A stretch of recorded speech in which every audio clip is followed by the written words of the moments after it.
DD214 Network Podcast is for mature audiences only. Any videos, music, or entertainment not originating from DD214 Network is used and covered under Section 107 of the Copyright Act of 1976, also known as fair use. Opinions expressed are our own and do not represent any DoD or U.S. government entities as a whole. This podcast is for entertainment purposes only. Viewer and listener discretion is advised. You are no longer alone now because we have you.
Welcome to another episode of DD214 Network Podcast. Squilini's not with us here today. He's on traveling duties, but we have our friend, the man, the myth, the legend, Chris Beaudette. Thank you. Hello. Hello. Yeah, and we have a lot to talk about today. We do. Lots of interesting things, but before that, Chris, how you doing? What you been up to since your last vacation here in the Church of DD214? A lot, man. Life's changed quite a bit. I finished up my platoon sergeant time up at Fort Knox, and now I get a little break down here in Mississippi with 1st Army. It's a unit where I get to go by big boy rules. So I love that. For a few years. That. That's got to be a nice change of pace after fucking over a decade of fuck you on the line, fuck you on the line, fuck you on the line. Yeah. I've been here for about 6 months now, and I haven't received a single phone call past like I think 4 p.m. That's like fucking awesome. Yeah. Isn't that the life? What was the worst phone call you got as a platoon daddy? Like, what was the worst one? Like, if you can go into a semblance of details, but like, what was the worst one? Like, being in charge. So I don't know if it was what happened. I don't know if it was the worst thing that happened, but when it happened was the worst. It was my wife's birthday. It was about 3:30 in the morning, and there's only one thing you're doing at 3:30 in the morning on your wife's birthday, and I get a phone call that I had a soldier slam into a tree, get out of his car, leave, and pass out on the ground. So I had to, pull out of one situation and pull into a different one rather quickly with that, which wasn't fun. That sucked. That was like the year my youngest, Delilah, when she turned 3. I had never spent her birthday with her ever, like up to that point. And we got a phone call that we were getting a platoon recall formation because one of our assholes in our platoon got a fucking Dewey. Mm-hmm. And when I drove up to Pueblo, like the other squad leaders were like keeping me separate from the assholes that caused the infraction. Oh yeah. Like, and I wanted to fucking murder them, literally, like, because we got recalled on it was a Saturday. We got recalled on a Saturday up to Fort Carson because of these fucking shit turds. Yeah, and we made them low crawl around the cough, dragging 5-gallon water jugs for a while, like hours, literal hours. Yeah. When I say low crawl, I mean low crawl, like face to the fucking floor, while dragging 5-gallon water jugs because fuck you. That's why. Yeah, you know what I mean? I like it. And we got our brother here, Joe Squillini, in the chat. Good morning from vacation. Yeah, dude. Hope you're having a good time, buddy. We really do. It's actually funny. Me and my wife are looking at some vacation stuff for November. I have some interesting stuff to kind of input too, man. Yeah. Yes, we do have a guest today from the dungeon. Joe, yes, have fun. Yeah, from the dungeon. This is our old pal, Chris Beaudette, and me and Chris personally go way back. Have they not met? Him and from the dungeon? Probably no. Not. Oh, I thought Squillini and Beaudette. I don't know if maybe. I remember we did it. We did an after hour one time. Okay. And that shit went on for like 3 hours, and we were all just drinking, and I couldn't tell you anyone who was in it. I'm not even sure if I was there. I may have dreamed it. I don't know. I don't know if I've recovered from that night, to be perfectly honest. Well, yeah. I'm still thinking about the time that the one dude talked about buying sex dolls and stuff like that. So yeah. The dude. I don't even remember that part, but it doesn't surprise me either. Yeah, he was the guy. I was like, he's like the best. He looks like he was like the best dressed dude at a Quick Trip at 2 a.m. Oh yeah. I don't remember who that was, but yes. That shit. Yeah, those were good stuff. We got to bring those back. We're actually starting to come to a nice little era where we have time. We kind of have time, you know. We can kind of do what the fuck we want. I mean, that's for sure. And my schedule is almost always open unless I decide to fucking sign up for work. And then even then, it's easy for me to fucking go around when I work. So it's like, yeah. Are we early? No, we're well, I know Jay's not. All right, Chris. All right. So, you know what it's too early for, Chris? Too early for you to be breaking my balls right now, okay? too early for my bullshit? Yeah. I haven't seen you in a couple of years, buddy. Now get the fuck back out. I know, right? Yeah. All right. And he's done. Oh, man. But that's good. How's the family doing? Good, man. Yeah, we, I was just telling Jay, we were all like real nervous to move here to Mississippi for more than one reason. But, we live down in Biloxi by the beach, and my wife. I'm by the beach. Boy. I know. So we grew up like half hour away from the ocean in New Hampshire, so it's kind of nice to get back to just that kind of environment. And now we have all this free time with my new job, and we've just been able to like really catch back up, and it's been great, man. It really has. Yeah. One of my favorite things about Biloxi, Mississippi, is that I listened to a live album. I think it was the Family Values tour. And I believe in the track Outside with, Aaron Lewis, which is everybody. Mm-hmm. We were just talking about Aaron Lewis like last week. Mm-hmm. He played Outside in Biloxi, Mississippi. I believe that was the premiere of the song as well. And he came out with Fred Durst, and Fred Durst was like, yeah, Biloxi, Mississippi. Yeah. Jay's favorite person in the whole world, Fred fucking Durst, right? Like, dude, I meant to send. Have you seen the video of that dude who makes fun of the new metal, like makes fun of Limp Bizkit? No, but I would love to. I gotta send it to you. It's like, I love that suck guy. The dick, lick the balls. Chris knows very, very well how I feel about a lot of that era's musical abilities, and I would take Slipknot out of that group, and probably literally like no one else. Like all the rest of the bands can fuck off for me, like personally. Yeah. Like, yeah. It's funny you say that. Hold on, let me take off my hoodie real quick. All right, so here we fucking go. Wait, so did you guys? He wants me to have a fucking stroke. I'm okay with that. I do not. No other good bands came out of that era. Yeah, they are not fucking. Deftones is not fucking new metal. Okay, I understand. And they're from the fucking. Let me tell you something. Deftones is from the 90s. Deftones is from the fucking 90s.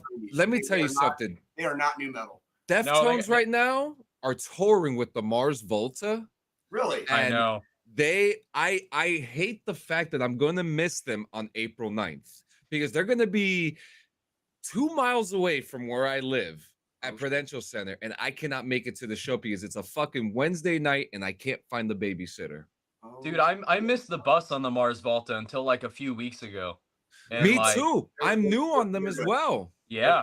Hey, are they, John? check on Google for me real quick. Are they coming to fucking Kansas City? I think they went already, but they are doing a second leg of the tour because their tour right now is fucking. They're doing good. Yeah. They're doing good. Now, and I'm a huge fucking Deftones fans, but can we agree to something here? Sure. Why Chino's getting old? He's his voice is not as great as it used to be, but we still love them.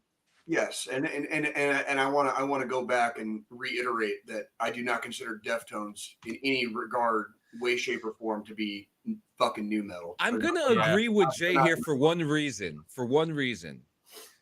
There was that song that came out on White Pony, the opening track, Back to School. Yep. I know you're very familiar with it. Yep. If you notice in the re-releases of White Pony, that song's not on the album. Right. Do you know the story on that? Yes, I do. What is it? Yeah. Indulge Jay. LJ. So, so pretty much No, from the dungeon. Do not like fucking Corn. Okay, I don't like fucking Corn. I don't like fucking shitty ass Limp Bizkit. I don't like fucking goddamn Linkin Park.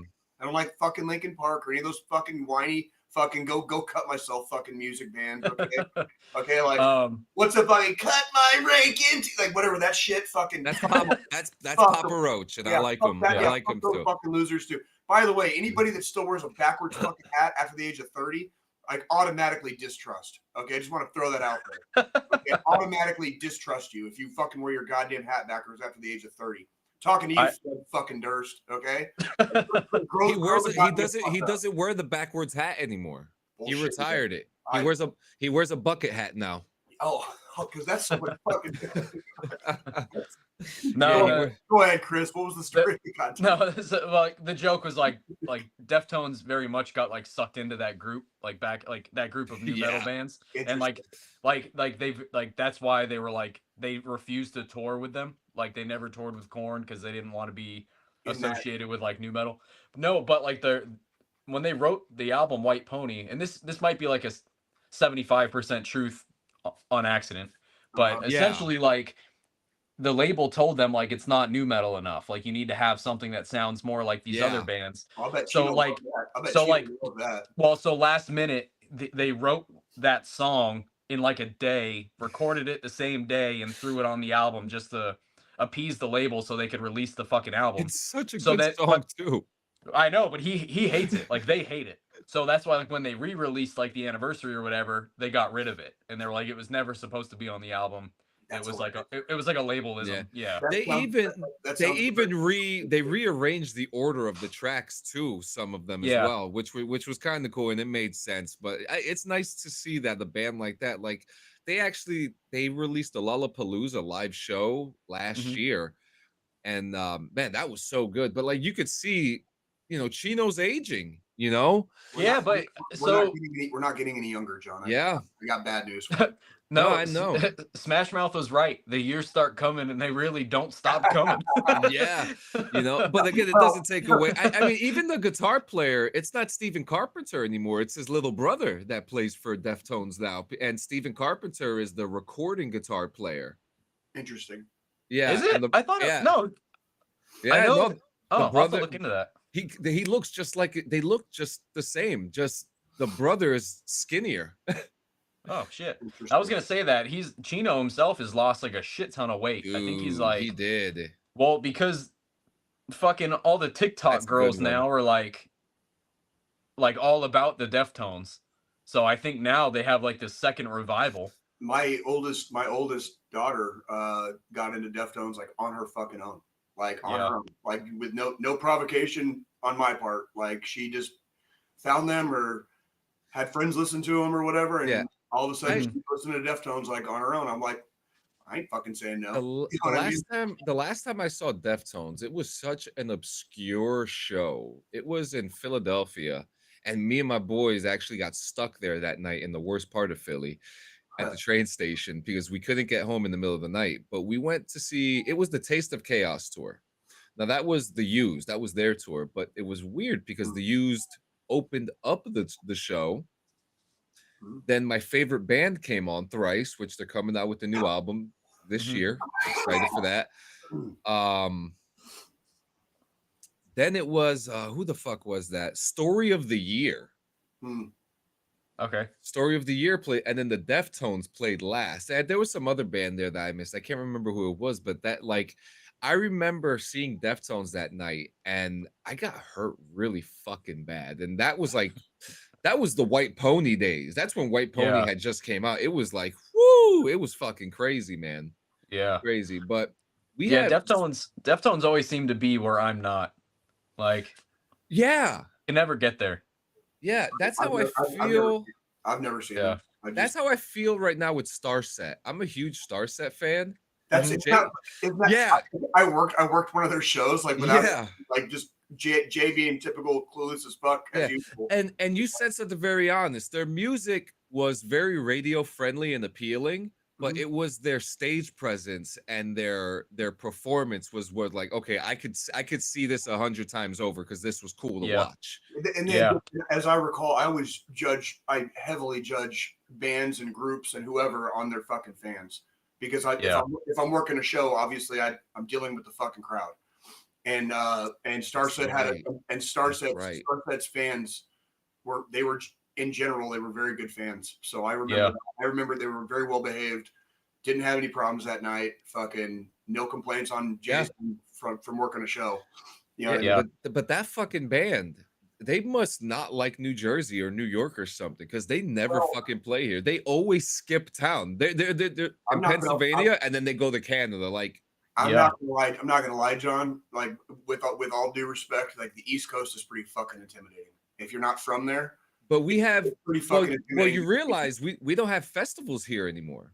They're all in Virginia, Florida, Ohio. They don't have them in New York and New Jersey anymore. It's very busy. It's like you're nut to butt with a million other people. The minute you drop in, until the minute you drop out, fucking you are nut to butt with fucking everyone. And it's like it's just for people that aren't from a giant megalopolis like fucking like the Eastern Seaboard, we don't know how to fucking deal with crowds. Yeah. I'm actually I'm excited this year. August, I'm gonna go see Chevelle. Oh, nice. Dude, I've seen them. I've seen them twice now. They put on a really good show. Yeah, new song just came out the other day. They haven't lost their touch, man. They are so good. And they're playing, I mean, one of my favorite places that I've ever been to at a concert, the legendary Stone Pony. You know, if you guys are familiar with it, if you guys are like music lovers or concert goers, then you know what the Stone Pony is. It's like the New Jersey CBGB, you know? Okay. And it's very old. It's been there. Bruce Springsteen played there a bunch of times. I've seen so many bands there, but I'm excited to see Chevelle there. You better watch what you say about the East Coast, laughing out loud. What is the East Coast going to do? We're all stoned now. I know, yeah. We're all stoned. What are you going to do? Like file out the door, like single file, like when there's like 200 of you guys coming out, like a clown car, and then try to like what are you going to do? Like, what are you guys going to do? There's like you're in like a little box. Okay, here's the thing. We're not the clowns, though. The clowns are in New York. I'm just saying. Okay? Listen. Yeah, and they're swinging broken, cheap bats. Yeah. Okay. Now, we're going to get to that in a second, but I want to keep with the concert theme because we have to talk about something that a lot of people are talking about, and they're talking negatively about it, okay? Yes. But you went to Tool in the Sand. I did. The Dominican Republic concert that Tool held, 2-night festival, all inclusive. Yeah. Okay? Which, you know, and let me tell you something, you know, music lovers, again, if you know Tool, you know Tool. You either love them or you hate them. You know, if you're not a Tool fan, you're most likely an A Perfect Circle fan or possibly even a Pussifer fan, you know. But at the end of the day, it all gets rooted down to Tool. So what was your experience like at Tool in the Sand? So first of all, take all those articles that are showing up online, everything that you're seeing on these, the metal Facebook pages. Don't fucking get off Reddit. I'm telling you, it was like one of the legitimately most well-organized events that I've ever been to. And I've been to like a few festivals, a few concerts. It was amazing. We had an amazing time. Now, I won't go into like a rant, but what this is stemming from, The second night that Tool played, they replayed 4 songs from the night before. Right? When that happened, there was like, you know, those songs that you play on repeat in your fucking car nonstop. Like, there was like a group of like 3 dudes that got like way too drunk and were like screaming and flipping everyone off, and everyone was like looking at them like, stop being assholes. That was captured in a picture, posted online, and that became the herd mentality of all of us, apparently. That's what we were all doing. And it's just not even, it couldn't be further from the fucking truth. We literally all had so much fun. And now when you go to a festival that is limited to 3,500 people and the show is that fucking big, it is an amazing fucking experience. So, and I'm never going to get to see these bands again in my bare feet in the sand. Like, it was right? It's fucking incredible. So 3,500 people, that's it. So 3,500 people. And we're talking, so that's personal compared to what they are probably used to playing, what, 54,000 people arenas? Well, yeah. Chris, tell them kind of the reasoning behind why you and your old lady went. Like, oh, so, well, like you said, John, like you were looking for like a vacation in like November. Yeah. So my wife and I, we were doing the same thing last year. We were like, you know, we went for our 10-year wedding anniversary, and we were like looking, we've done cruises, you know what I mean? And we were like, let's go do like an all-inclusive somewhere we haven't been. And all of a sudden that popped up, and we see, praise be. Well, so my wife and I have seen Tool together 4 times in the 10 years we've been married. Primus played at the festival. We've seen Primus. Mastodon played, and we've seen Mastodon together. I love Mastodon. And then Coheed and Cambria was there. Nice. And like, we listen to them all the time. Like, we love Coheed and Cambria. Yeah. And they had such a resurgence recently too. Yeah. So like, it was 3 nights of just like music that we've loved over the last 10 years, somehow all together during like an all-inclusive fucking thing. It was nuts. And you guys have been married for 10 years. Yeah. I remember when we were assisting, making sure Kirsty could get snuck into the fucking barracks. Oh, I know. Yeah.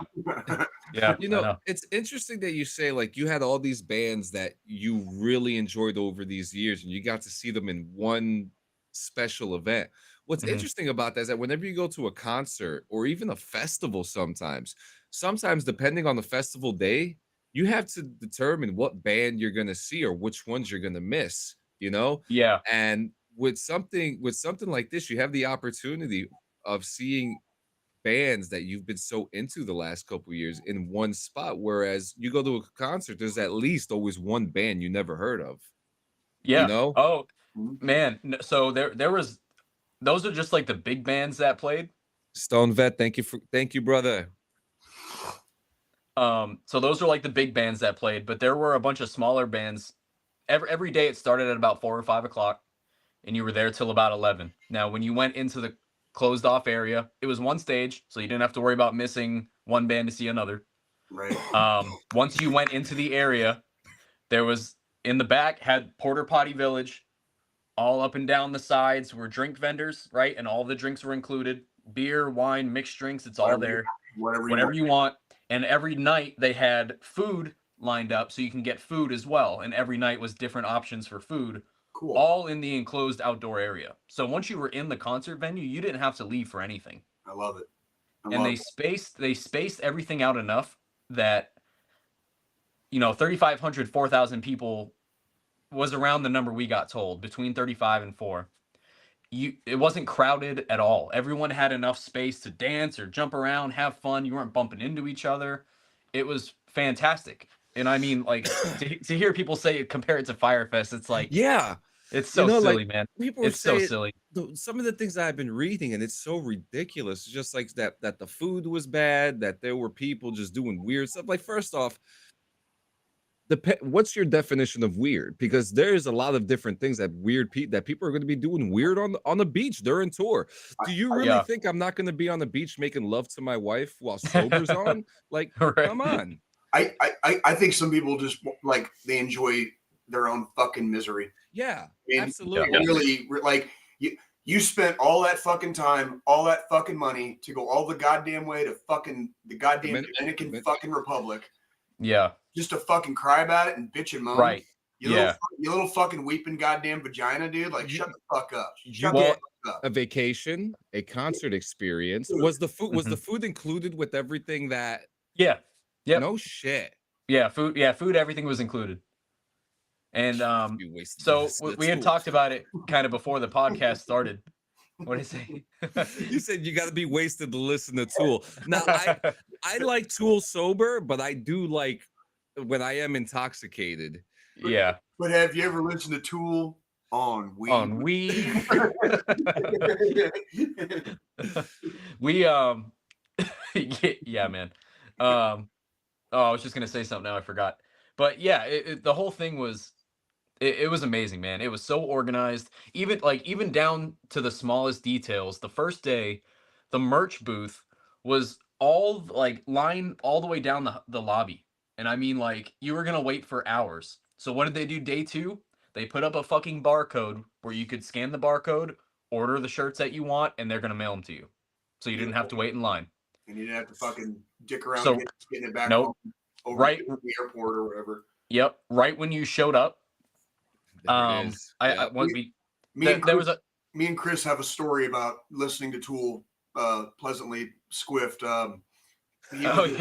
He had to go to Fort Leonard Wood for army shit, for engineer army shit. Mm-hmm. And he happened to be at Fort Leonard Wood, and my family was having a small little gathering down by the Lake of the Ozarks, and Chris came out to see me because we hadn't fucking been able to hang out in a couple of years, and so we just drank a lot, and that was when what was the album that came out? Fear Inoculum. The new one, yeah. Fear Inoculum come out, and so me and Chris sat in his car and just listened to the entire fucking album.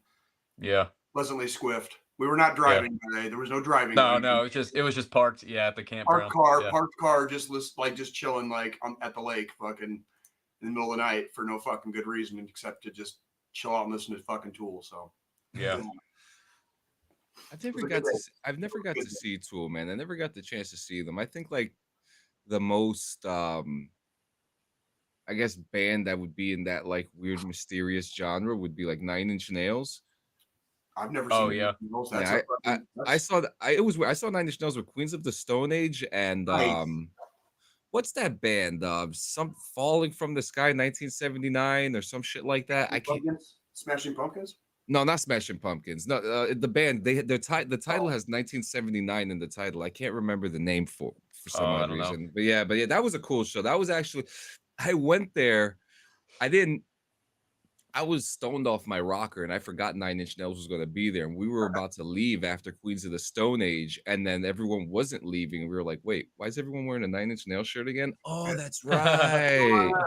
Oh, yeah. Yeah. I saw 9 Inch Nails at a festival and they were fantastic.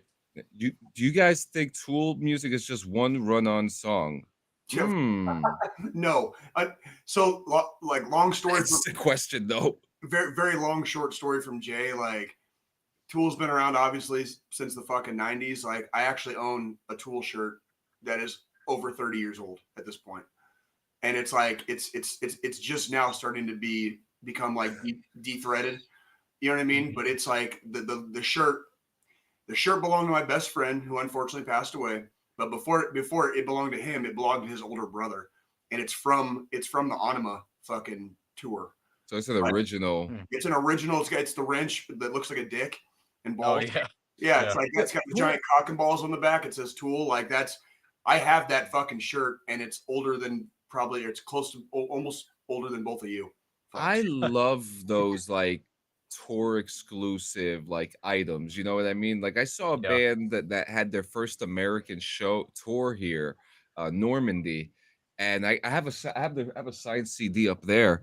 And it's just that specific edition of that CD is that tour specific only. So you can only get that one if they did that tour. They'll probably put it up in their shop or something. But I have it. It's even with an exclusive T-shirt. I've been to 6 Ozfests. I wish I still had all those Ozfest T-shirts, man.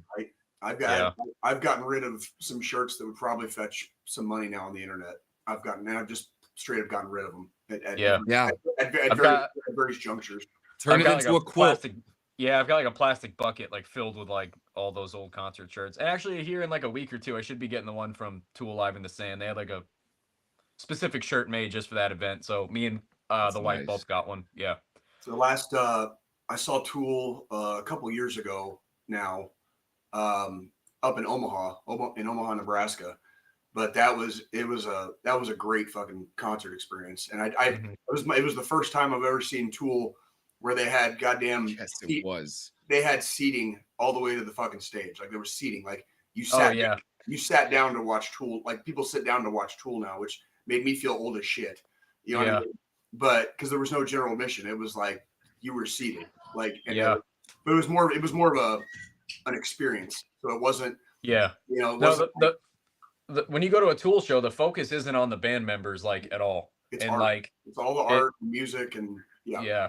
Well, and that's the thing about Tool. They have the fucking the screens and the lights and the lasers, and it's like, you know, that's why man. Yeah, dude, the first night of Tool Live in the Sand, we were like pretty much front row for Coheed and Cambria because I've loved that band since I was like 14. And then like when Tool came on, I said to my wife, I was like, all right, let's go to the back. And everyone's like, Tool's about to come on, you're going to the back. And I'm like, yeah, that's the best place to see them. Yep. Yeah. Like, hard agree. Like, you don't need to be front and center watching Tool. You want to get the whole goddamn noodle. You need to be a comfortable distance away, and then you get the fucking better acoustics, you know, so you're not getting fucking sonic blast, fucking fuck your face, you know, at 5 feet, you know what I mean? Well, what I realized too is I've seen Tool 8 times now. Woo! I've never seen them outside. So like when those lights and lasers are going off, like, dude, they're shooting out like 2 miles behind you. And like when the shit's like going out over the sand in the ocean, it's like so fucking sick. It was a great time, man. It was a great time, man. Now, my last question. I know Maynard has a thing about people with their cell phones out. What was the situation like? Did they have you guys put your cell phones in the lockbox? Did they not even bother? Did you see anybody? They didn't bother with any of that.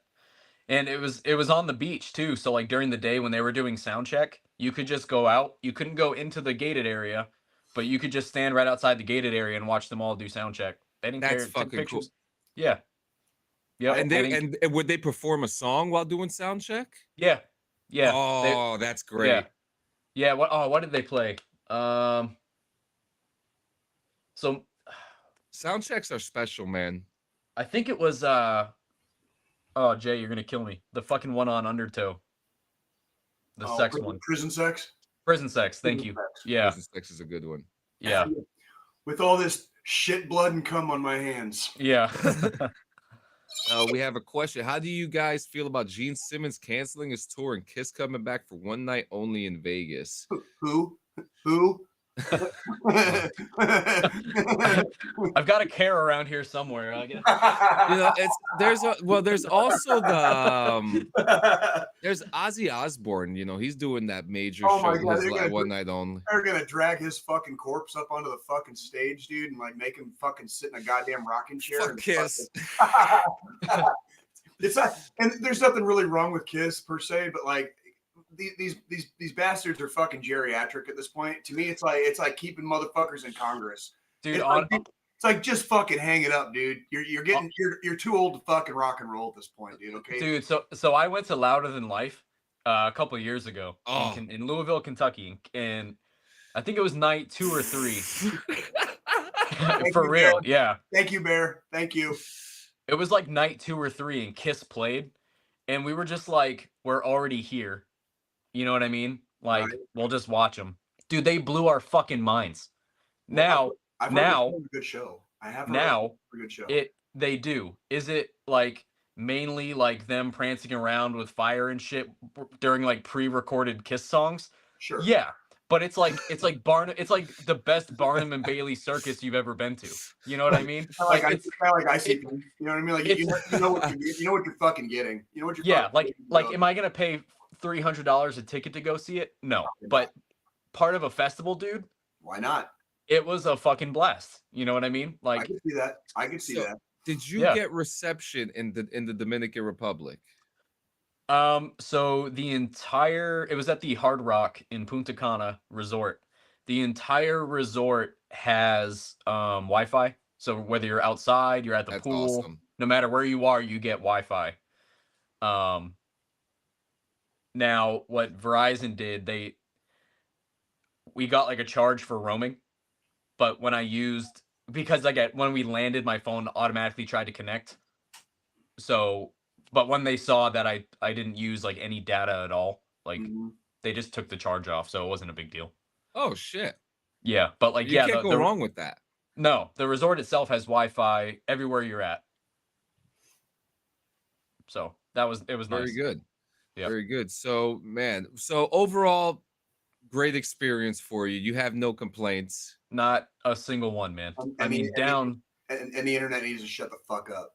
Yeah. I mean, every detail, dude, down to checking into your room was like immaculately thought out. That's awesome. Like we thought it was gonna be a line going out the front door to fucking check into your room. Nope. They rented out one of the whole conference rooms and filled it with computer sign-ins. So smart. Go. Yeah. So they had booths in the middle. That's where you checked into the Tool event, and then they lined up computers all down the conference room wall, and you just went to one of them, spoke to the person, they gave you a wristband. It was like a 10-minute process. I mean, everything about it was thought incredible. out. Yeah, everything about it was thought out, man. It was really a good time. Other people are gonna bitch about it, though, John. Don't forget, all the fucking whiny crybaby fucking titty baby bitches, dude. Are fucking. You know what's interesting though? How every content creator, news source or whatever, they haven't spoken to anybody who was in there and actually had something nice to say about it. You know, this is the first time that I'm hearing something positive about this Tool experience, and it breaks my heart because you know, content creators got nothing better to do, bro. Yeah, and you want to know, for a band like Tool, they didn't need to do that. No, they didn't need to do that, and they did it. Clicks. They knew they would get clicks off of it, so they sit there and sell their fucking souls. You know what I mean? To fucking get clicks on making their fucking dog shit fucking content. They make all their revenue based on clicks, and you're not going to get any more clicks to the metal community than pissing off Tool fans. You know what I mean? I mean, Jesus Christ, how many falling in reverse headlines am I gonna see? You know what I mean? There's so much drama in that community, and then you have bands like Tool playing to me, 3,500 is personal for me, for them. Yeah, you know, definitely. Yeah. I'm just gonna leave this thing up there. John? My light keeps on falling off. Oh, well. Oh, we talked about. I'll end this on one more thing. There was a thing going around that Tool's there's a lawsuit happening. Yeah. So the lawyer who started that whole lawsuit was in attendance at the show. Yeah, that's right. So that's right. What I can't imagine is that he's not trying to make a buck off of this whole fucking thing and represent people that were there. Surprise, fucking shiesty lawyers being a fucking shiesty lawyer, huh? Right. Fucking shocker. Yeah. I bet you money that lawyer's got a YouTube channel too. I know. Dude, we met the coolest fucking people there. Everyone was so nice. No one talked about politics. No one talked about anything other than just how much fun they're having. The pool parties every day where they're just blasting fucking music. Everyone's dancing and drinking, talking to complete strangers, and it was the best environment, man. It was a really, really good time. What'd your kids do while you guys were frolicking in the sand? So my mom flew down. She watched the kids for a few days. Dope. That's awesome. Yeah. So it was like a family vacation. It's just me and my wife. Oh, okay. And my mom flew down to watch the kids here in Mississippi. Oh, while me and my wife went. Yeah, makes sense. David, we went through that before. I think, and I want to say though, I have to repeat it. I thought it was the best thing that makes sense. If you listen to a song, sometimes you listen to it 5 or 6 times straight, and I just don't think it was any different than doing that for the show. You know what I mean? I just think same sets. The thing is, their songs are 8 minutes long. they don't have a vast catalog like the Deftones or Thrice or you know what I mean? Fucking Dave Matthews Band. Like fucking they have 5 albums in 30 years. Yeah, fuck you from the dungeon. Fuck you. Okay. So all right, so we now I have another interesting thing that I'd love to talk to about. We all love baseball here, and yesterday, it's open. I missed the game yesterday. Bear wrote to me yesterday, was like, "Are you watching this game?" And I'm like, "What? The Yankees are playing right now?" He was like, "Yeah." He goes, "The score is 20-7."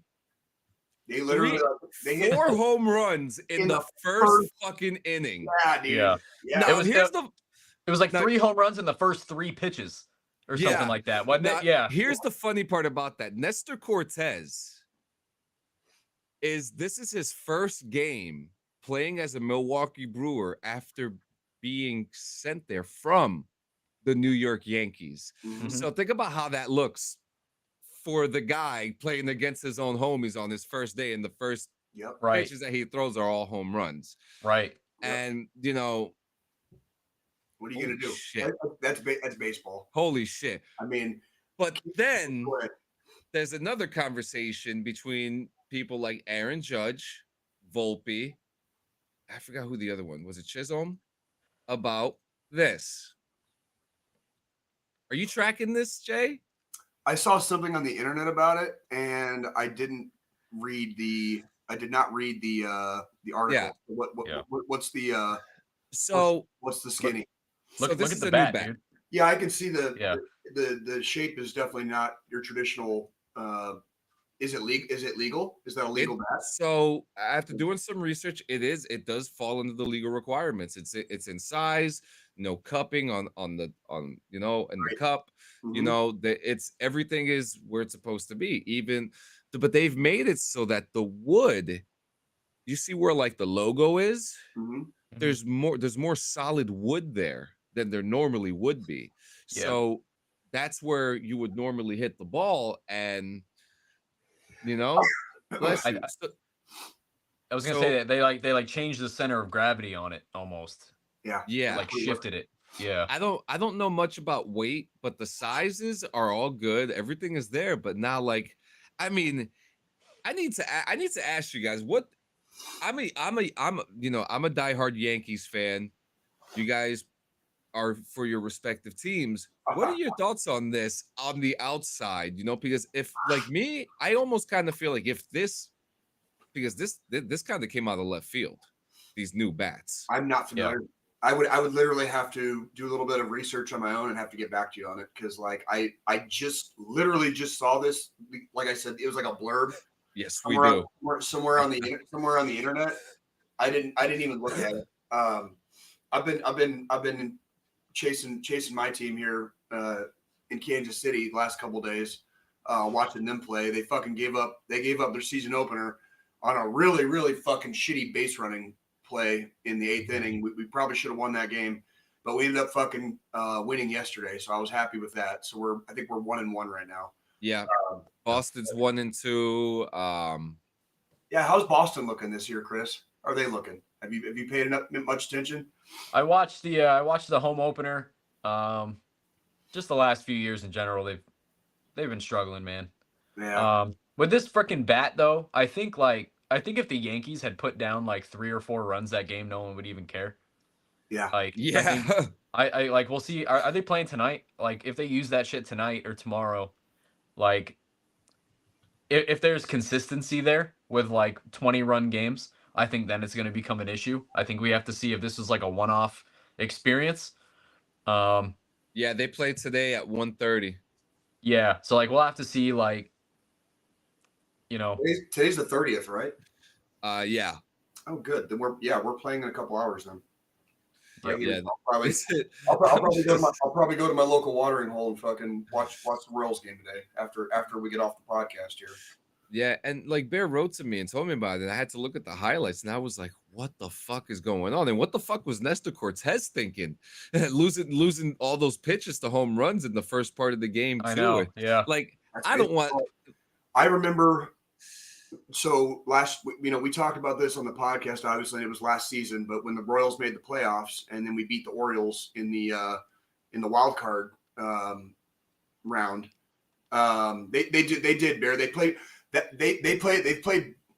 good ball both games. That our home opener we really should have won, because we ended up tying in the ninth and going to extra innings and then losing in extra innings. But then what happened was, in the eighth inning, we had no outs, runners on, I think, first and second. And then there was a little bloop in the infield. And it ended up turning into a double base running error. And instead of having runners on second and third with one out, we ended up with a runner on first and two outs. And that was in the eighth inning. We did come back and tie in the ninth. So that was a good sign. We putting bats on the balls. Okay, we're doing some of the right things with that. The base running, the error, like the little leaguer in me was like cringing. I was like, this is like fucking day one shit, guys. Like, what? You're the motherfucking professionals. You're at the top of you made it to the fucking show, okay?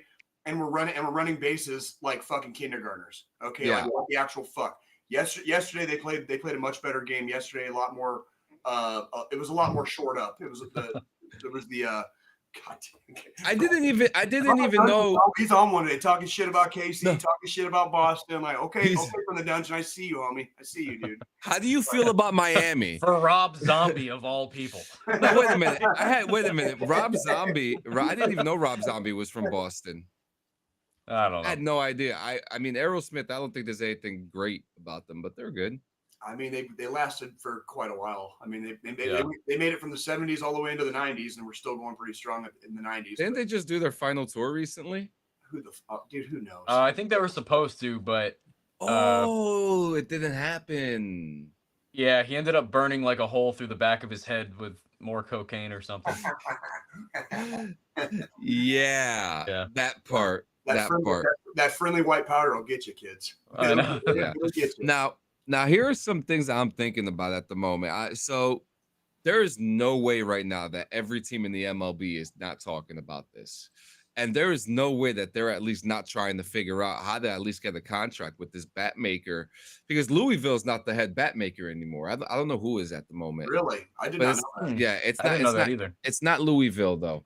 But it makes you wonder, are we going to see more teams with this bat? You know, are we going to get, if so, if it spreads, are we going to get exciting baseball? You know? Well, here's the thing.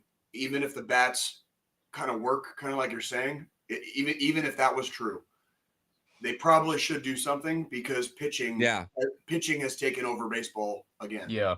And it has become a pitching duel damn near every game. Yeah. And you're talking like nobody pitches complete games anymore. Complete games are gone. Yep. No one pitches 9 innings anymore. Even if they have a fucking no-hitter, they take them out.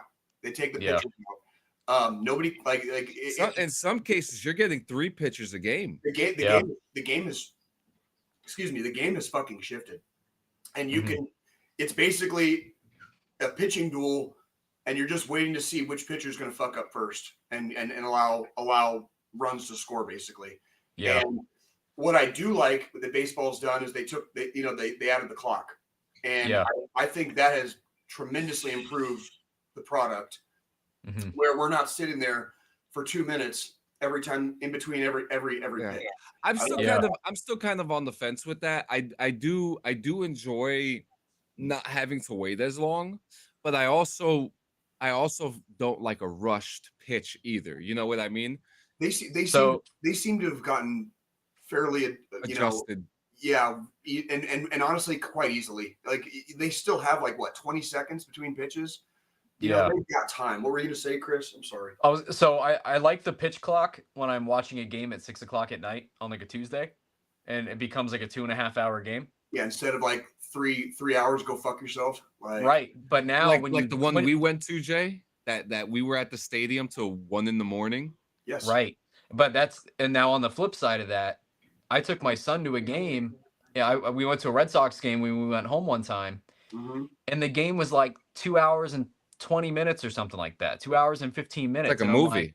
Yeah. Yeah. And I'm like, fuck. Like, you used to almost spend like the whole afternoon at the ballpark, you know?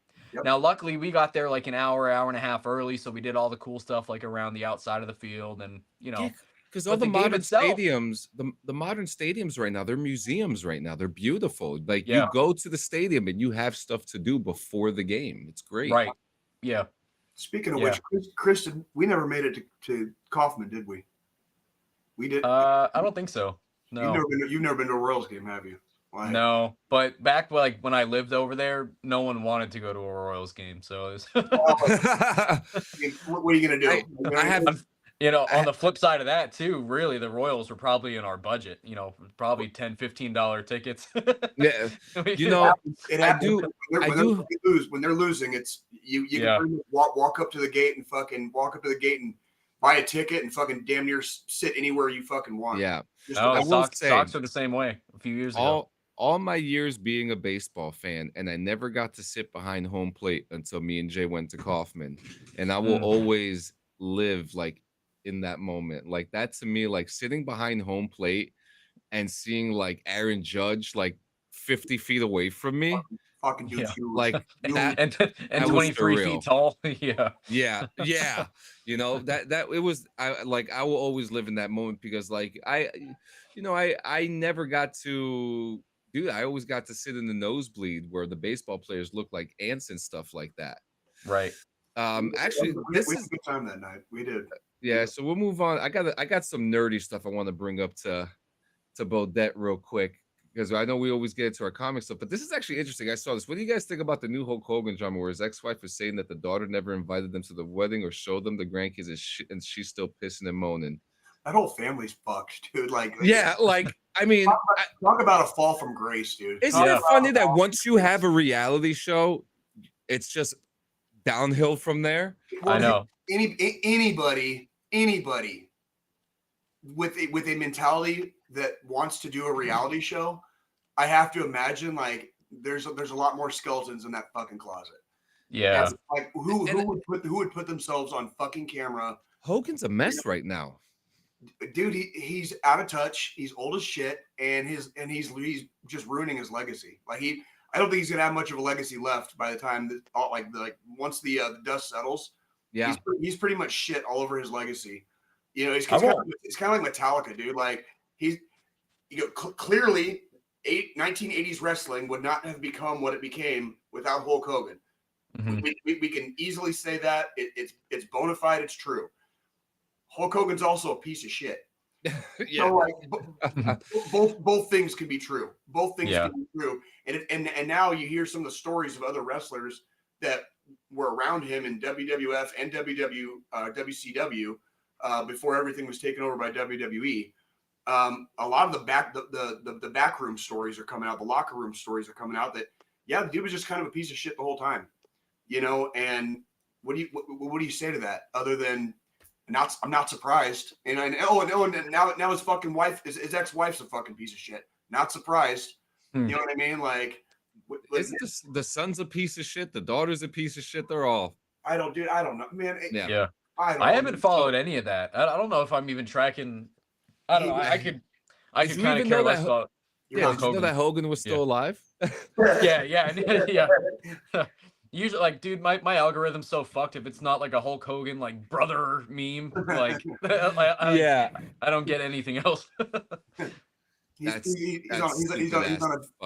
a downhill trend, Chris. He's on a downhill. Yeah. Trend. Yeah. Speaking of beer, I'm a seltzer boy, man. Jay, I can't stop drinking them. You're not going to see me fucking shit. I know.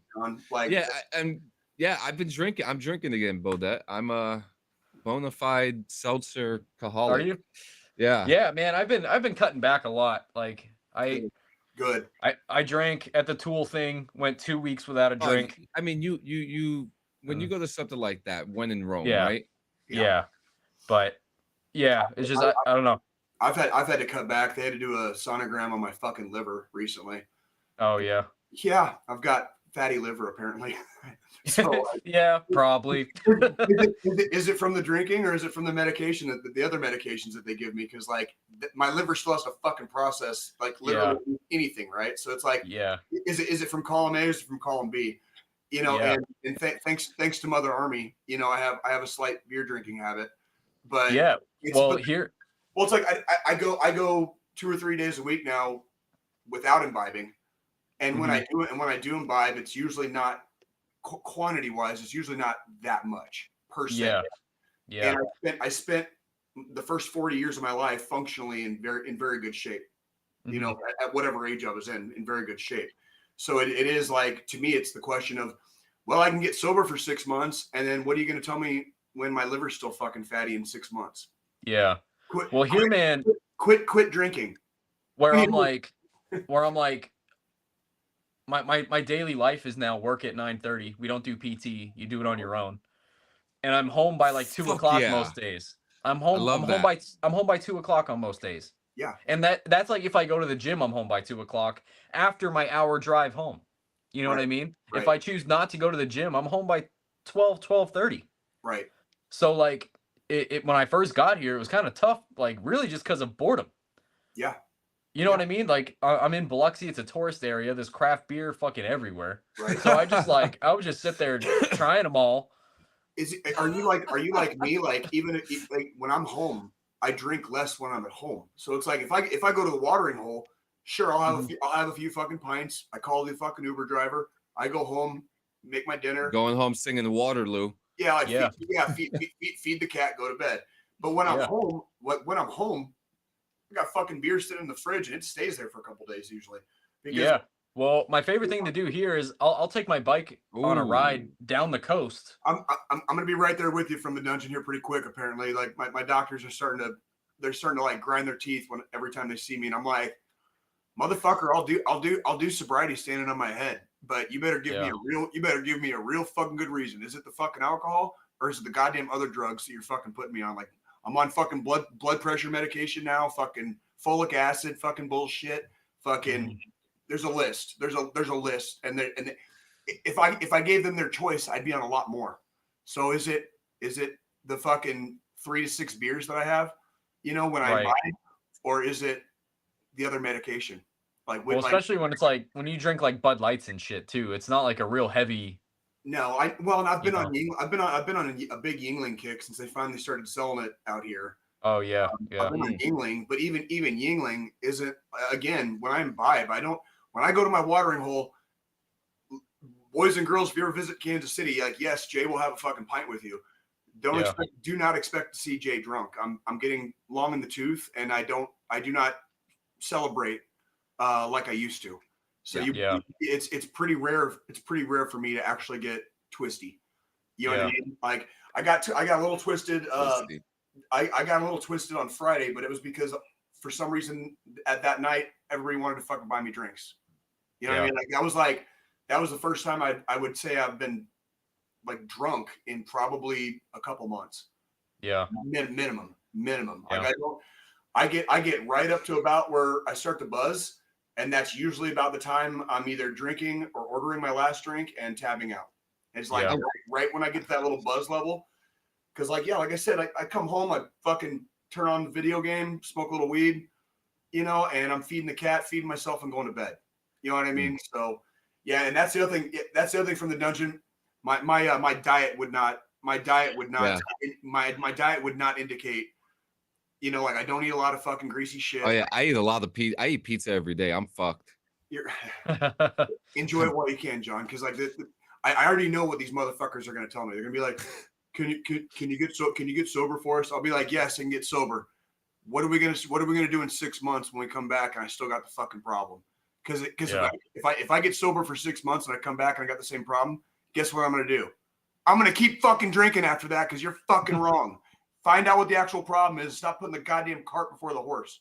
I was like, well, dude, you know, I got nothing but respect for medical professionals. I know it's not my forte. That's not the job that I had. I didn't go to fucking school for 8 million years to be a doctor. Yeah. But it was like, well, John, you heard me bitching about it the other day. It was, I went to go, you know, I finally got to see an actual shrink at the VA. So like I go, we all know I go to therapy all the time. Holy shit, you saw a unicorn.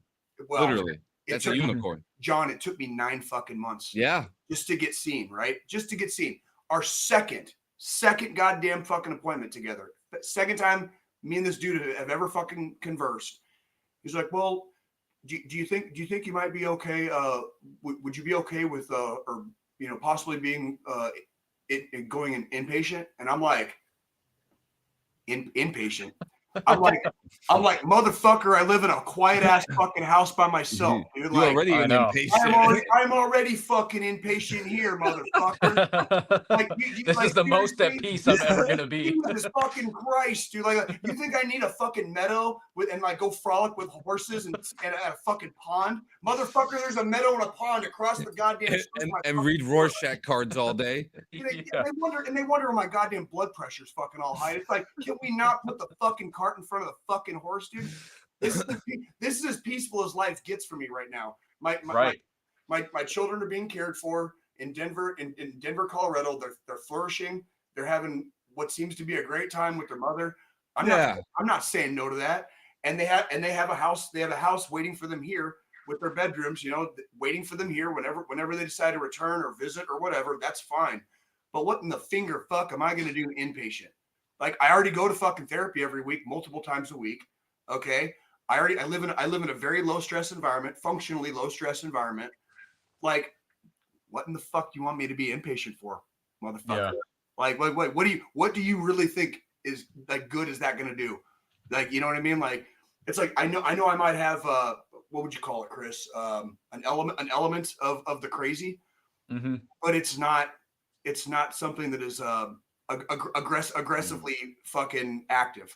You know what I mean?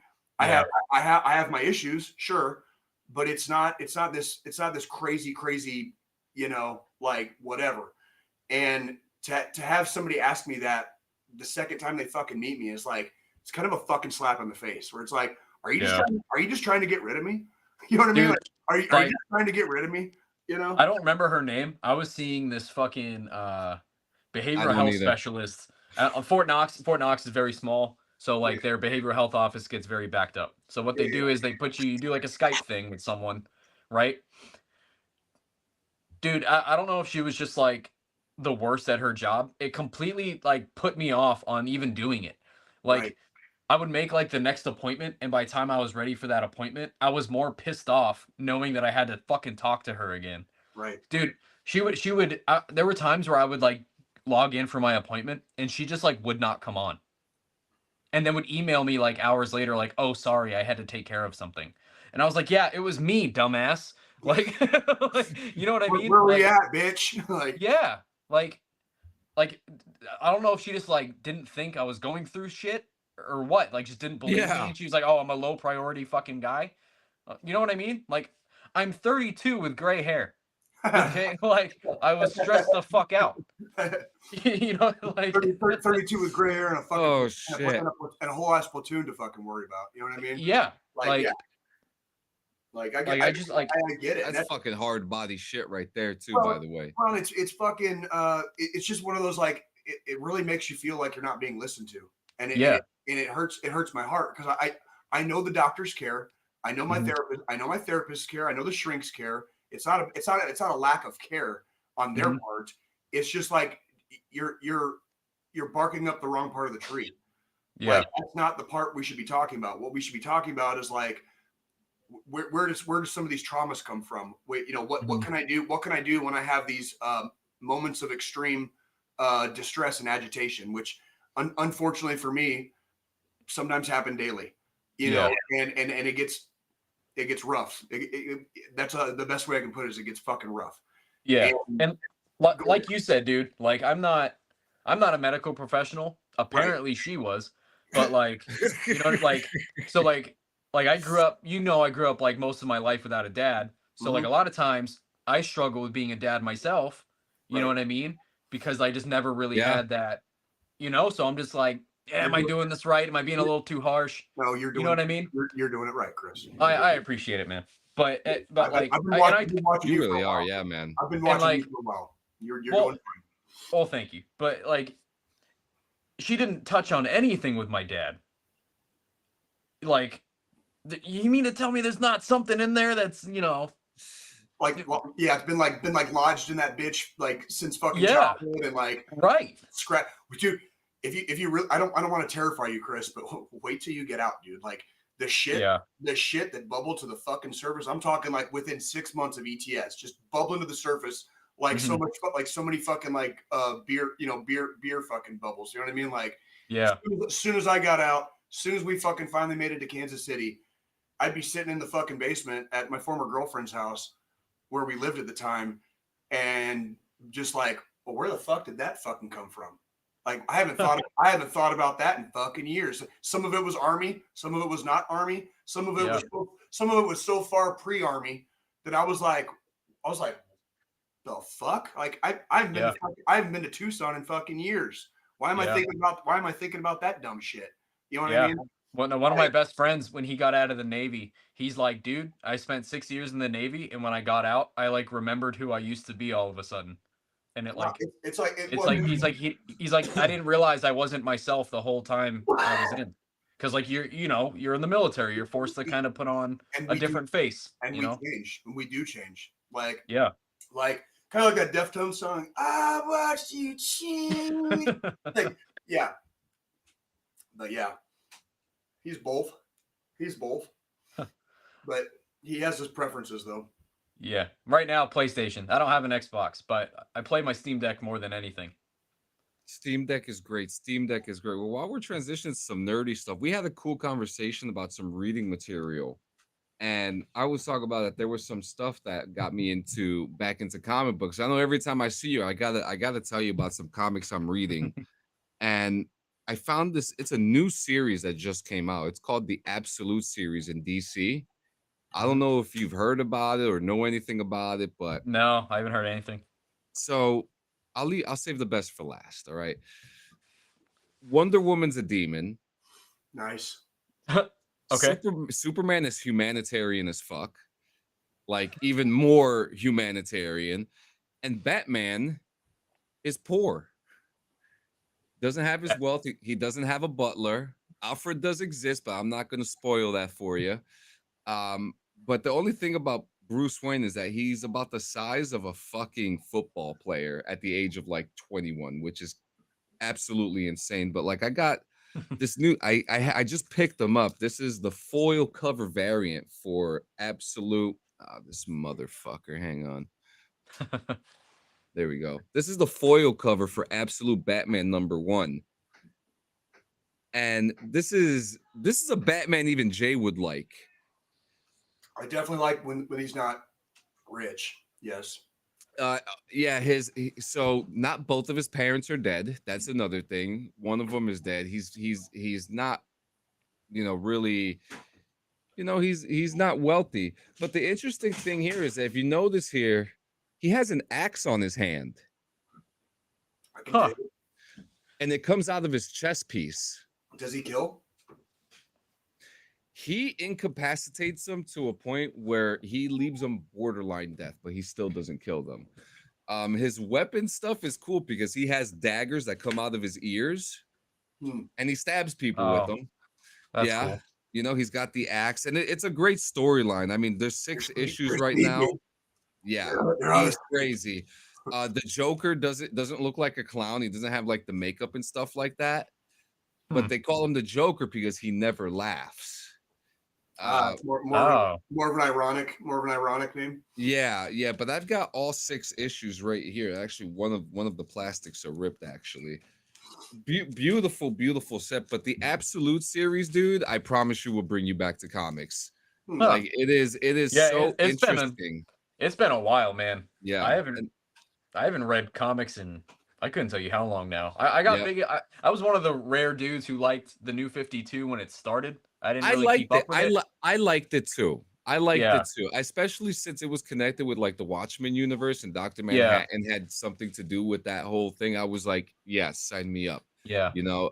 I was a fan of it. I have no issue, but I don't know what led to this. You know what I mean? Because like, we had Earth 1, and that series was pretty good, but it failed miserably, like worse than the Eternals did. And and we got the Flash over here, but they're rewriting all these stories into a more grounded way, like Bruce Wayne being poor, not having a butler. Shit. That was like the Telltale Batman series. I love that twist where, you find out that Bruce Wayne's dad was actually a piece of shit with ties to the mob. Yes. That was like a really cool, like creative thing that they did. I thought that was neat. I like that Yeah. they kind of brought that into like Jay hates the movie, but they kind of brought that into like Robert Pattinson's version too, where his father was kind of like in that world too. Yeah. You know, and you know, they did that in Joker too. Like they did. They made Yeah. made Thomas Wayne kind of more of a fucking uppity rich bitch. You know what I mean? Like have you guys seen the second one? I haven't watched it. Yeah, I don't want to.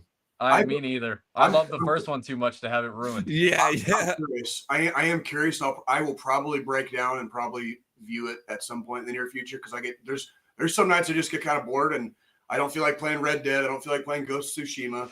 So I'll just turn on my Xbox and I finally started it, by the way. What's that? Ghost Tsushima? Yeah. Yeah, I'm whipping fucking ass on that game right now, dude. It starts a little slow, but keep with it. Yeah, it's worth it. Yeah, it's the first and only game I've ever platinumed. It's just no shit.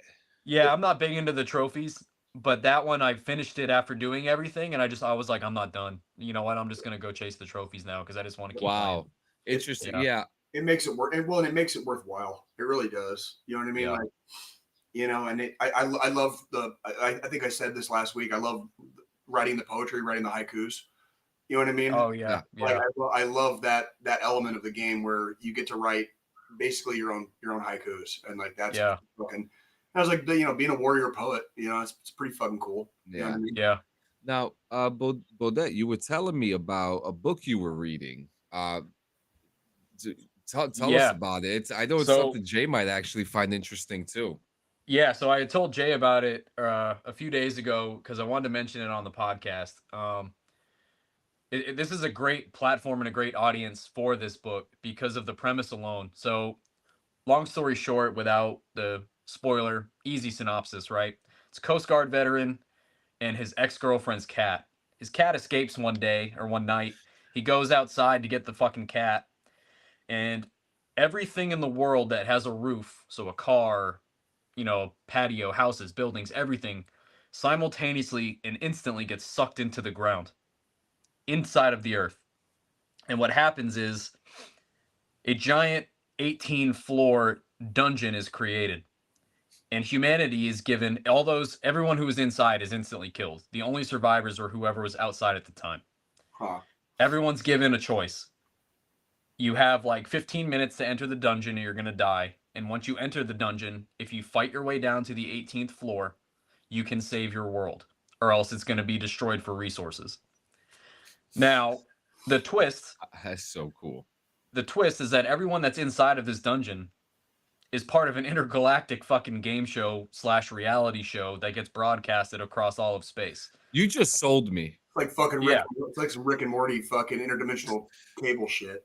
Yes. Now, as like serious and just like terrifying of a concept that sounds, it's a comedy series. It's fucking hilarious. Like it's like the first book that I think has ever like made me legitimately laugh out loud. And I like that. Because it's just like the dude's in like a house coat, his boxers and flip-flops, trying to go get this fucking cat, and all of a sudden he's trying to like fight goblins and earn power-ups and get loot, and everything in it works like a video game. So like they earn achievements. When they earn achievements, they get loot boxes. I love it. I love the concept. I love how this is sounding. So this is the first book. It's called Dungeon Crawler Carl. And I finished it on Friday, and I'm already almost done the second book, and the third one actually comes in the mail today. And how many are there? There's 7 out of a planned 10. Holy fuck! So that's 10 seasons of a show right there. Yeah, and like even reading the second book now, seeing how much it grows from the first book is insane. Like the author doesn't play all the cards at once. And he's very much growing the universe as the books go on. But dude, when I say it's fucking hilarious, I mean it is so goddamn funny. Because what they did was like Planet Mojo. They mention it in the book how they watch the planets very closely for years before they do this. So when they're writing up the achievements and the loot boxes, everything is written and explained to them in a way that like humanity would understand. Yeah. So like, so like, I don't know, like an achievement would be like, yeah, the bosses come out of their rooms now. Welcome to the second floor, bitch. like it's written in a way that like the planet that they're inhabiting would understand, Yeah.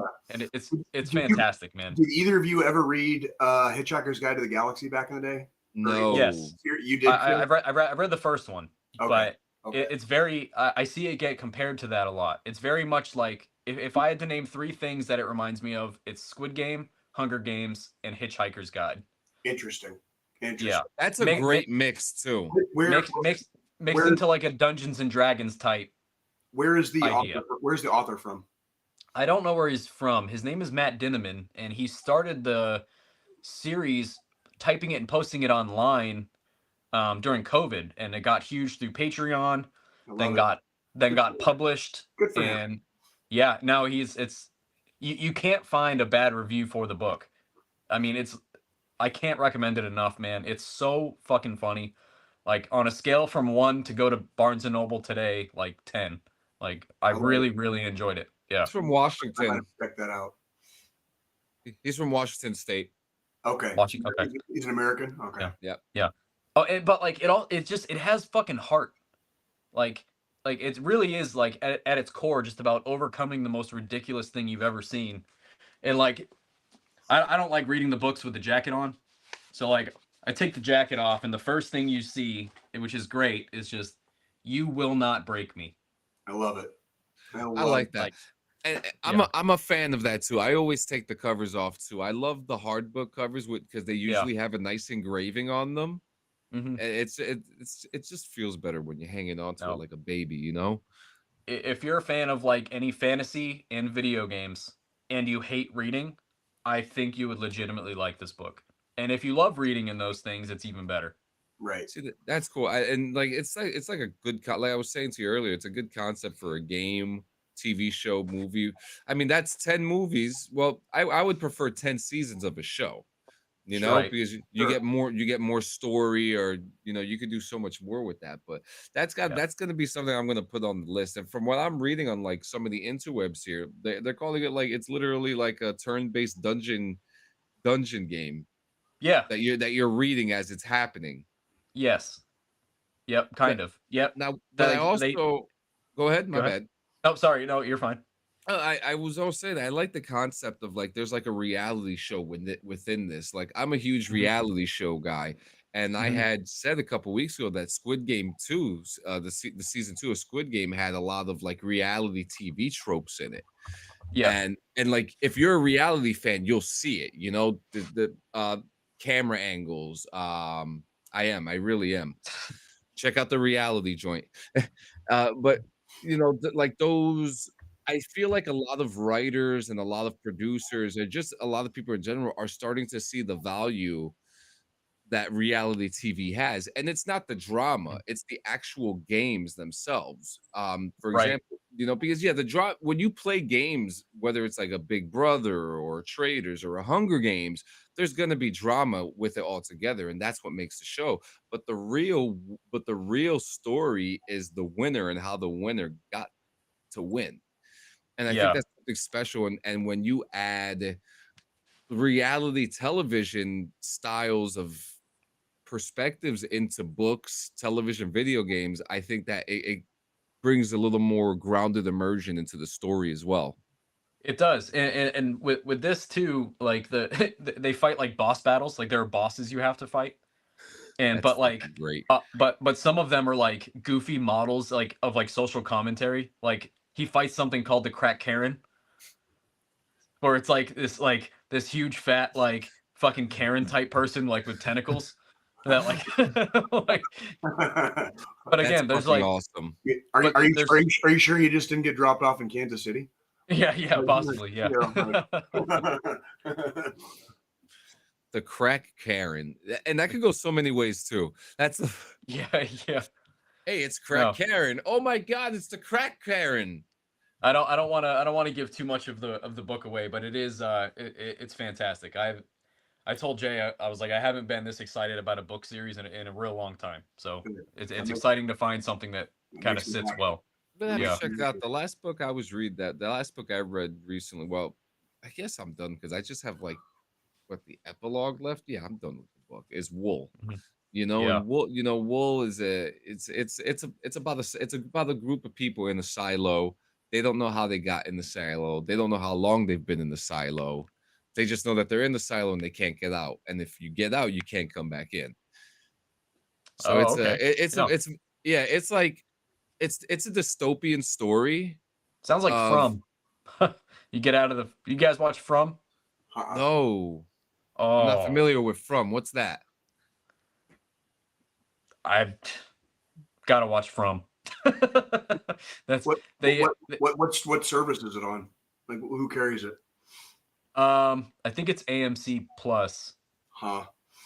Yeah, but I'm sure you can. It's only 3 seasons, but I'm sure you.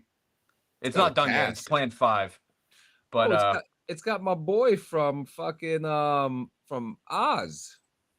Yeah. But they so like people like road trip, they end up in this town. There's like a tree that's across the road and they're like, "Oh shit, we can't go this way." They turn around and somehow they're in the town again. So once you cross through this town, there's no way you can fucking leave. Yeah. It's like in the Mouth of Madness. You guys remember that movie? Kind of. Yeah. But it's very it's from like the producers of Lost.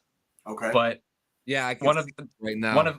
One of the actors was in Lost, and he said, "I'm not doing that show unless you tell me that this is actually fucking going somewhere." Yeah. Unlike that last fucking show. And he's like, "Nope." Piece of shit. He's like, "Nope. This is going to be 5 seasons. We know all the details. We know how it's going to end." And apparently, they've said that we already have all the answers. We just don't know we have them, which is fantastic because there's a lot of weird shit that happens in that show. Yeah. I will never forget the collective scream from coming from the United States of America the night that Lost the series ended, because we're like what like we waited like all these seasons for all this fucking shit, and social media wasn't a huge thing then, so you can imagine people going outside of their yards and start smashing their trash cans, throwing them all over the place. I was glad. I had watched bits and pieces of the show, but never really got into it, and I was glad that I hadn't wasted my time. I remember just feeling vindicated that I didn't waste my goddamn time on that. Yeah, show. I never watched it. Do you remember Koenig Summer? Yeah, I do. Oh yeah, of course. Yeah. So she posted on Facebook that she saw Journey live, right? Uh-huh. And when they were playing "Don't Stop Believing," the power of the stadium completely cut out. Like all the lights. And I said, I was like, "Damn, you got to see the season or the series finale of The Sopranos live." Like, that's sick. Have you guys kept in touch? I just I see her shit on Facebook. That's about it. Yeah, it's about the same for me. It's like she looks like she's doing good, man. I love seeing the 50 boat homies, dude. Like online and on Facebook. I don't keep it in as good a touch with really fucking anybody, for being honest. But it's always good to see. Fort Leonard Wood was a very, very special time and place when we were there, and so most of my happy army memories come from Fort Leonard Wood. Right. When I got to Fort Carson, when I started doing the infantry thing, shit got a lot stricter. So right, but we had some good fucking time at Fort Leonard Wood. We were blessed. Yeah. Well, we were also the watched, and we became the watchers. Yes. And and let's let it not go without saying that when we were privates and specialists and junior enlisted soldiers, even when we were running around being crazy, we weren't stupid about it. And for the most part, we stayed the fuck out of trouble. Yeah. Which goes a long fucking way with leadership.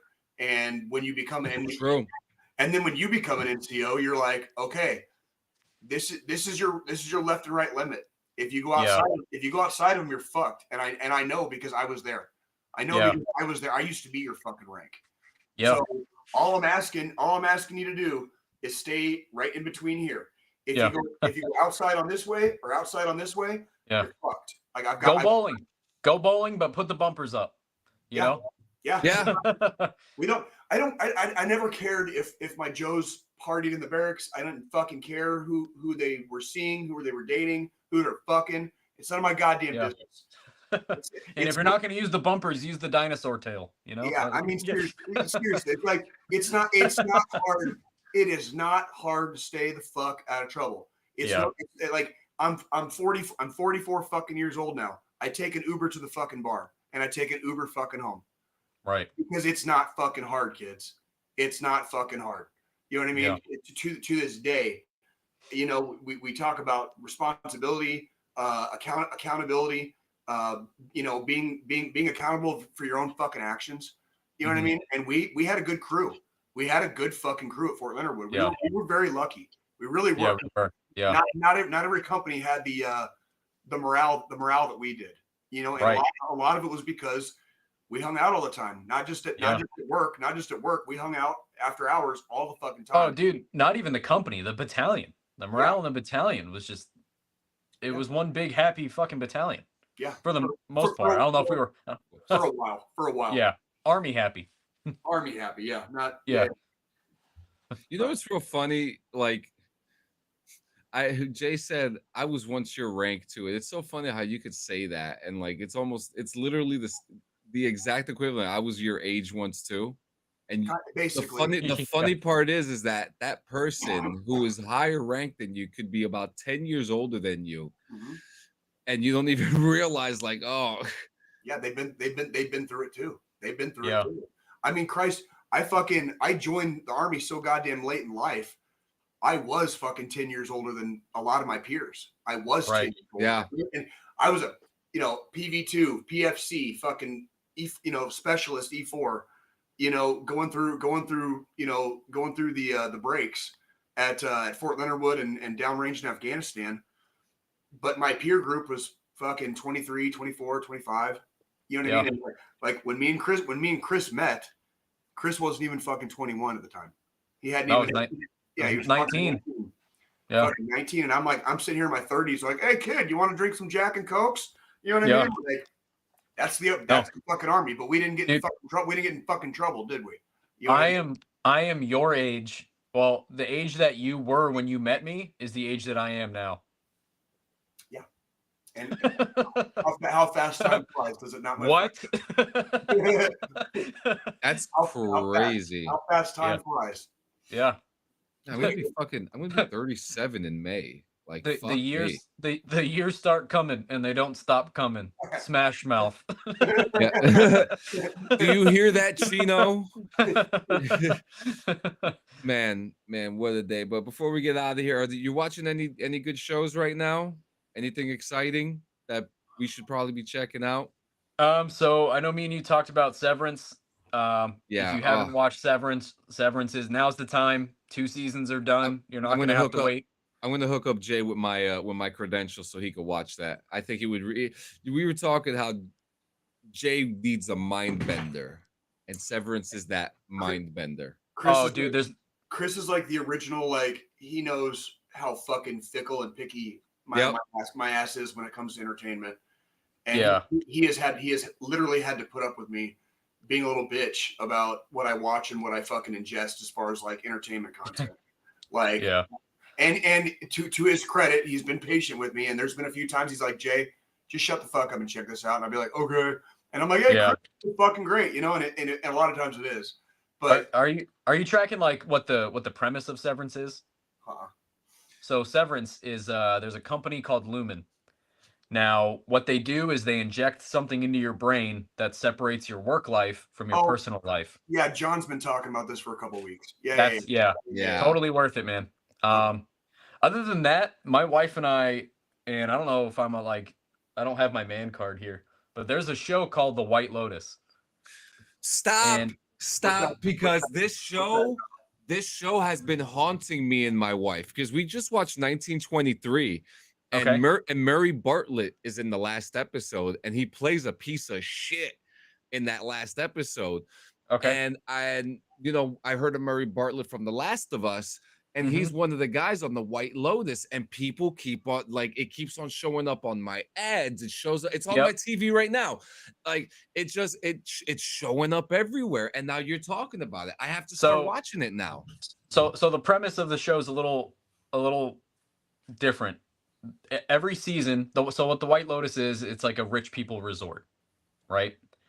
Now they have them like all over the world, whatever. So the first season takes place at the White Lotus in Hawaii. The second season takes place at a White Lotus in Italy, and the third season is now in Thailand. And the overall concept is like the social commentary on it is like rich white people being pieces of shit.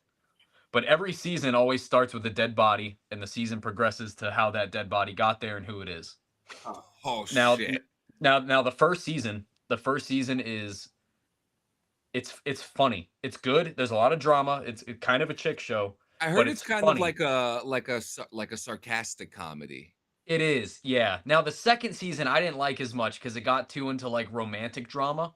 But the third season is like back on that like silly, not silly, like a real black comedy type thing, dark comedy, like like it's funny. It's like it's not funny for them, but it's funny because you're watching these rich white people do it and go through it. That kind of comedy, yeah.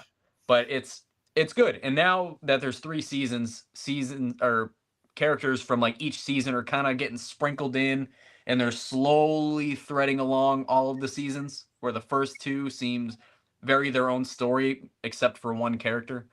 But it's good. We enjoy it. Yeah, it keeps us watching. It's so weird because like you have there's the algorithm, right? You scroll through your phone, you have all these things come up, but like literally everywhere I'm going, there's White Lotus shit everywhere, man. Yeah, and it's a real big show right now. Yeah, that's what I'm hearing. Like, and I'm gonna check that. I have time to watch a couple things. I'm currently just finished Severance, which was great. Daredevil's on right now, which is I think probably gonna be the best comic book show of the year. Yeah. I'm waiting for that one to finish, and then I'm gonna watch the whole thing. Yeah, I'm only saying it because it's very much like it's filmed like a comic book, with its panels, the way that you know how like when you look at a comic book and you see like how some of the panels look with some of the shots, it reminds you of like, wow, I'm watching a comic book come to life right now.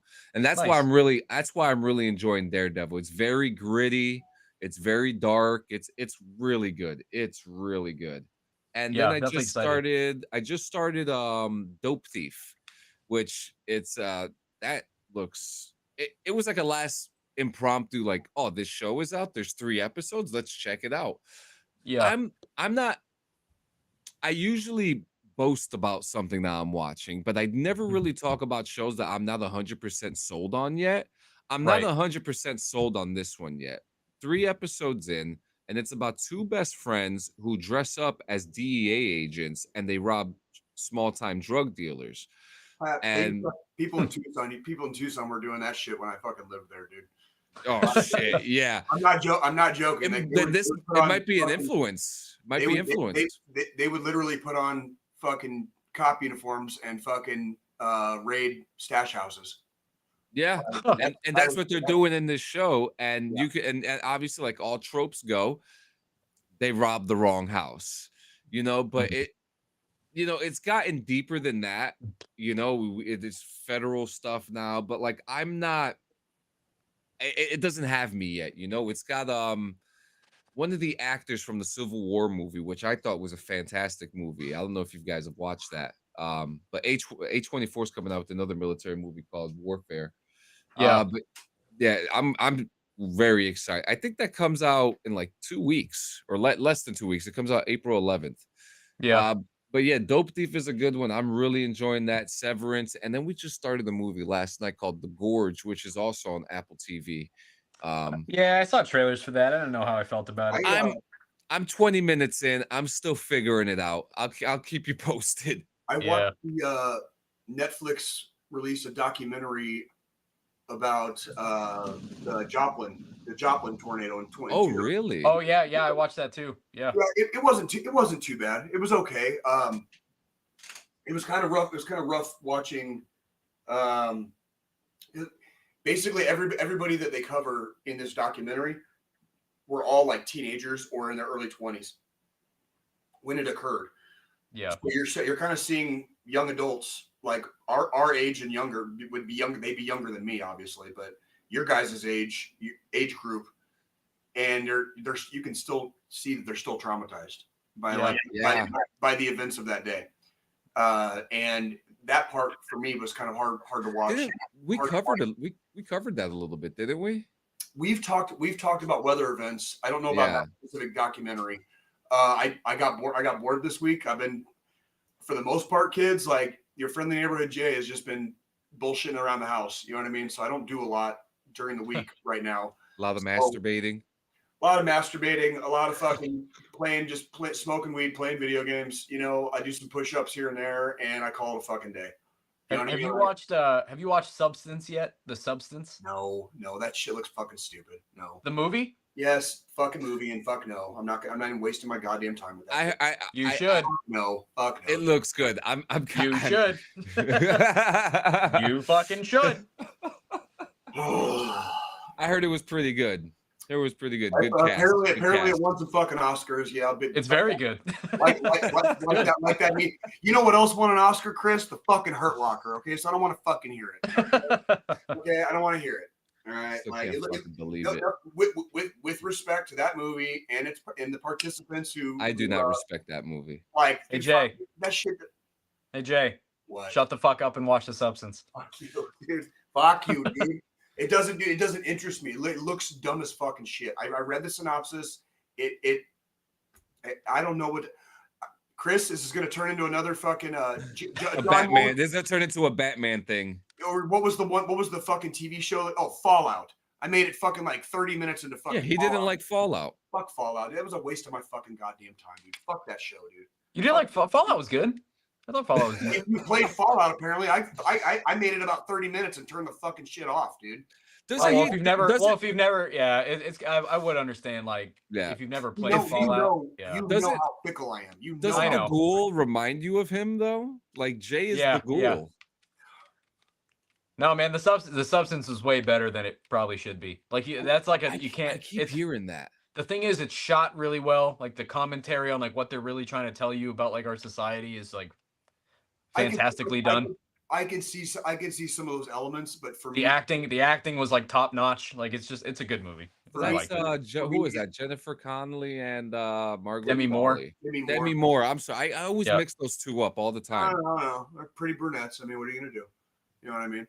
Like, but it's nothing personal. It's literally like I read the synopsis, I looked into it a little bit, and I was like, it's not tickling in my spine at all. Like I'm just like, pass. There's some movies that I feel like, you know, there are some really good ideas in that movie to me, you know, obviously not to everybody, but to me it had like a good concept.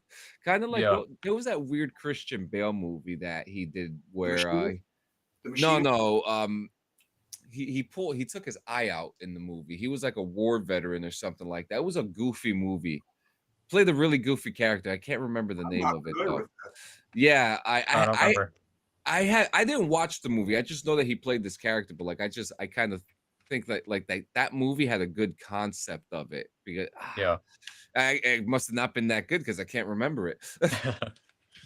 But I'll get back to it. But yeah, guys, I just want to say we're coming up to the end of the show. Chris, I just want to say thank you so much for coming in. Thank you. I appreciate you guys having me on. It's always fun to come on here. So, and honestly, thank you for the insight on the tool in the sand, because I think that's something, you know, people only want to hear one side. You know, people want to know, John. People want to be fucking miserable is what the fuck they want. They want to be miserable too. They want to spread their fucking bullshit like fucking herpes to everybody else, so everybody else can be as fucking miserable and in their goddamn lives as fucking they are. Okay, and that's that bullshit. Isn't it funny when people use freedom of speech to lie? It's funny, but yeah. I know. That was a mistake. I love you. I love you too. But no, seriously, thank you for coming. We're happy that you're always willing to come on the show whenever you have time. You know, we love you. You're a great dude, and if let people know, whatever final thought that you have, and then we'll get into the final thought. But Yeah, I know like traditionally how the final thought kind of goes on the show, and unfortunately, I had to kind of go through that earlier this year. My best friend of about 25 years took his own life at the end of February. So fortunate to my unit, they let me go up and like say my final goodbyes to him. But it, it was one of those situations where he didn't let anyone know he was going through anything. No one knew what he was going through. And come to find out what weeks later in the notes and everything, it was some of the dumbest and simplest things that anyone, not anyone, but he there was anyone that could have helped him. There was plenty of things that could have been done to help him out of that situation, and unfortunately, he felt that that was the answer, and it never is the answer. So talk to anyone that is willing to listen, anyone that answers the phone. And if no one answers the phone, you're not done. You call the number that's going across the screen right now, 988 or 1-800-273-8255 talk. Yeah, we don't want to lose anyone else, okay? Especially for something like this. So absolutely. I just want to piggyback real quick too. We understand that there's been some issues just as of recently, that there was some news that came out about a drop in the employee numbers Yeah. with the How national the fuck did that suicide. happen? How the fuck Yeah, did that happen? yeah. Now we just want you guys to know that this, even though that is happening, that doesn't mean that there's not anyone there. There are still Correct. people there that are waiting for your call. If there are some wait times, I mean if there is, that's gotta suck. But I also want to add into it. We usually don't bring this up too, but there are other options, and some of them are like paid subscriptions, like BetterHelp and stuff like that. If you're having, there are so many options, and if you're having an issue getting in touch with the National Suicide Hotline, or for any reason due to this week's happenings, um, there are many. There's BetterHelp. There's talks. I'll get a list for you. I will get a list, and I will put it in the link in the description when I upload the episode and all that stuff. But we talk often enough. Your friendly neighborhood Jay is in like year 6 of like therapy. I am probably most likely, however long I live from now until forever, I am probably going to be in therapy for the rest of my life. It is almost a foregone conclusion. I will be in some type or some form of therapy probably for the rest of my life. It might even be down the road when I get older, I might need a fucking caretaker. Like my brain's been rattled a few times. So eventually somewhere down the road, I might have to have somebody come and fucking wash my dishes for me or whatever. Yeah. You know what I mean? Like, but I'm not gonna fucking quit. I will call. I've called fucking Chris. I've called fucking John. Okay. I've called some of the homies back in Arizona. I've called some of the fucking homies here in Kansas City. Okay. I've called other people that I know and love from the Army. I have bad nights. A bad night is not a reason to give the fuck up. Okay. A bad week, a bad season, a bad fucking year. I don't give a fuck, kids. All right. If my fucking crunchy, folded, jaded ass can make it 44 fucking years and keep going, you motherfuckers can too. And we love you dearly. Okay. We three of us and Joe not being here today would make 4, have fucking seen too much death. We have seen too much. Okay. And we are tired of going to fucking funerals. Okay. We're tired of it because it breaks our heart. It breaks our soul. Okay. There's usually kids involved now because of our ages. There's usually kids involved. Yeah. You know what I mean? And it's devastating. It devastates families. It devastates communities. Okay. When you check out for good, there's no takesies backsies. Okay. It's a very final permanent solution to a very temporary motherfucking problem. Okay. My fucking car has been broken down for like months at this point. I'm having a hard time fucking finding a new one. Okay. It's kind of depressing sometimes, but you ain't going to see me fucking roll over and show my belly just because I can't fucking drive a car right now. I'm just going to fucking saddle up and try again tomorrow. Okay. Like there's always a solution. It's never that one. That's all I can say. It's never that. That is never a fucking solution. Okay, not Absolutely. fucking, not allowed. Not allowed. Sorry. No, there's nothing to be sorry about. We get deep. This is the time when we get deep, and when you feel it, you have to say it. But I've been to too many funerals, and again, because of my age, almost all of them are younger than me, and it pisses me. It pisses me the fuck off. Yeah, especially when they're younger than me. Pisses me the fuck off. Agreed. I love them all, but I reserve the right to be angry about it too. Absolutely. Yep, absolutely. I mean, you're only human, right? And guys, believe it or not, I'm not a fucking machine. Man, who would have known? Jay's a human. Chris could probably tell you some stories of me and my PT and ass fucking when I was in better shape back in those days. Yeah. Yeah, that was like he got to see me in top form. So fuck yeah. Well, Chris, again, thank you for coming. Squillini, yeah, thank you guys. We will see you next week. Yes, Jay, we'll see you next week. You will. And we'll be back next week with DD214 Bingo. I got a nice little bingo card, Chris. I'll send it to you too. Please do. I'm gonna try to have because I'm working on. I got my sublimation printer, so we're working on some sticker sets and stuff like that. So, we're gonna play some DD214 Bingo next week, guys. So we love you guys. We'll see you in 168 hours. Black socks, okay? Remember too. Glasses need to be regulated, okay? They need to be correct. They need to be prescribed by the doctor only. Oh, and I wanted to congratulate a couple of my infantry brothers, specifically from here on our friend of the show, Ronnie J. They now have the Master Infantryman's badge. So because they have a combat infantry badge and an expert infantry badge, they get both. Yeah. If you have both, if you earned both, they've combined them now, and there's a new badge out. I wanted to congratulate some of my infantry brothers on that.